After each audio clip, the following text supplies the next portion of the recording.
এদেশে আউলিয়া কেরাম গ্যারান্টিওয়ালা ইসলামের দাওয়াত দিয়েছেন, সুবহানাল্লাহ বলেন।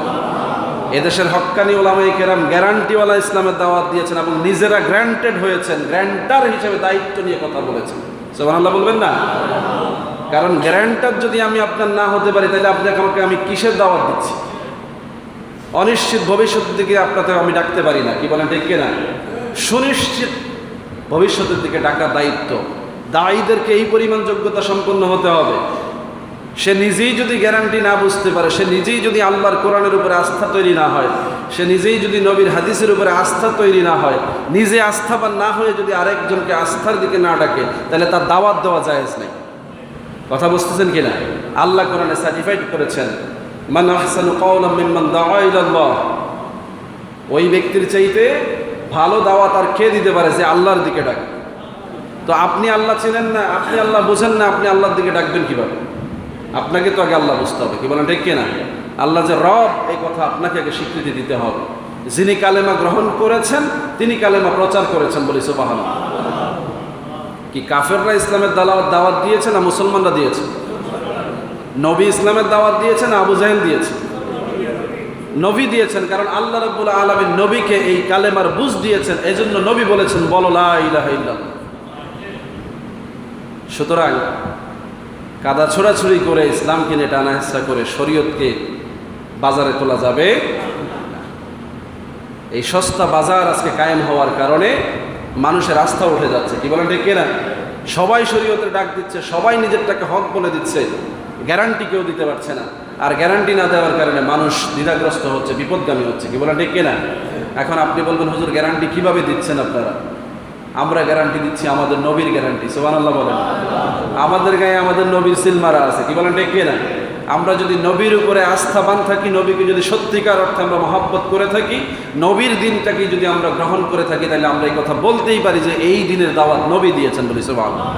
সুতরাং এটার গ্যারান্টি নবী নিজে নেবেন, কি বলেন ঠিক কিনা? আমরা মাধ্যম মাত্র, গ্যারান্টি চূড়ান্তভাবে দিয়েছেন কে? আল্লাহ দিয়েছেন। আল্লাহর পক্ষ থেকে গ্যারান্টির জিম্মেদার হয়েছেন কে? নবীজি মুহাম্মদুর রাসূলুল্লাহ।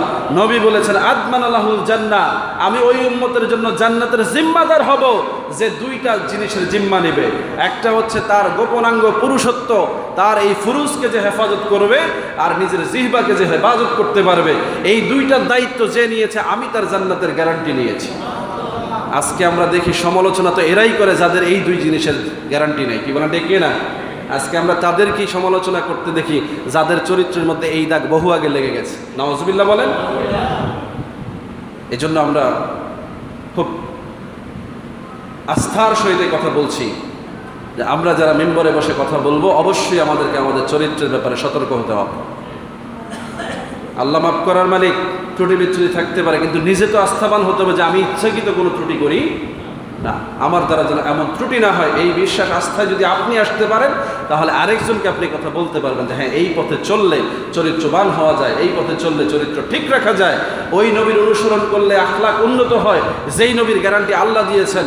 আল্লাহ বলেছেন লাকাদ কানা লাকুম ফি রাসূলিল্লাহি উসওয়াতুন হাসানাহ। আল্লাহ গ্যারান্টি দিয়ে বলেছেন এমন এক নবীকে তোমাদের জন্য প্রেরণ করেছি, এমন এক রাসূল প্রেরণ করেছি যার মধ্যে রয়েছে গ্যারান্টিযুক্ত সর্বোচ্চ মানের সর্বোচ্চ আদর্শ, বলি সুবহানাল্লাহ।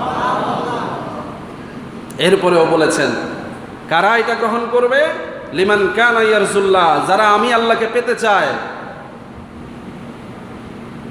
ওয়াল ইয়াউমাল আখিরা, যারা আমার হাসরে নাজাত চায়, ওয়া যাকারাল্লাহ কাসীরা, এবং যারা আমি আল্লাহকে সহ আমার নবীকে স্মরণ করে তারা। সুতরাং গ্যারান্টি তো তারাই দিবে যারা নবী মানে, যারা আল্লাহ মানে, যারা ইসলাম মানে, তারাই তো গ্যারান্টি দিবে, কি বলেন ঠিক কিনা? আমাদেরকে এদের কাছ থেকে নিতে হবে। এদেরকেই আউলিয়া কেরাম বলছে, এদেরকেই আল্লাহর ওলি বলছে, এদেরকেই নবী বলা হয়েছে, সুবহানাল্লাহ। এই যুগে আর নবী আসবে নাকি? সুতরাং নবী যেহেতু আসবে না, নবীর ওয়ারিস হিসাবে অলিরাই দায়িত্ব পালন করবেন, আলেমরাই দায়িত্ব পালন করবেন। সুতরাং তারা তো গ্যারান্টি দিয়েই কথা বলতে হবে, কি বলেন ঠিক কিনা? গ্যারান্টিবিহীন, ওয়ারেন্টিবিহীন এই ধরনের আলোচনা দিয়ে আজকে সমাজ সয়লাভ করে ফেলা হয়েছে। মানুষ পাগলের মতো চাকচিক্যের পিছনে দৌড়াচ্ছে, বড় বড় আলেমের পিছনে দৌড়াচ্ছে, কিন্তু গ্যারান্টি নেই।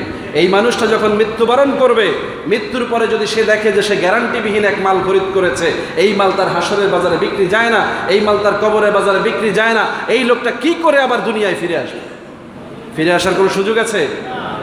তাহলে তাকে গ্যারান্টি সহ আমল নিয়ে কবরে যেতে হবে। কি বলেন ঠিক কিনা?